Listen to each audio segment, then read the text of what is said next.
সানা silk, সিল্কটা একদম dual tone করা রয়েছে, অসামান্য শাড়িটা। কালারটা তোমরা দেখো একটু জাস্ট। আর এগুলো কিন্তু সমস্ত উইভিং করা, নট জরি, এটা কোনো জরির ছাপ নয়, এটা উইভিং করা আছে। আর পুরো শাড়িটার মধ্যে এইভাবে ডুয়েল টোন গেছে, বিভিন্ন রকমের কালার, তোমরা নিশ্চয়ই বুঝতে পারছো। এই যাচ্ছে পুরো শাড়িটা অল ওভার এইভাবে কাজ আছে। ওয়েডিং কালেকশন, এই বাড়িতে চোখ বন্ধ করে করতে পারবে। এই যাচ্ছে আঁচল পোর্শন, এই যাচ্ছে আঁচল পোর্শন। আঁচলটা অসাধারণ, একটা বেনারসি পুরো যেরকম আঁচল হয় সেই রকম।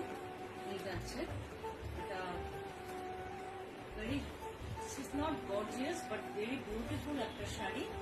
আর দিস ইজ, এটা হচ্ছে ডিপি পোর্শন, এটা হচ্ছে ডিপি পোর্শন।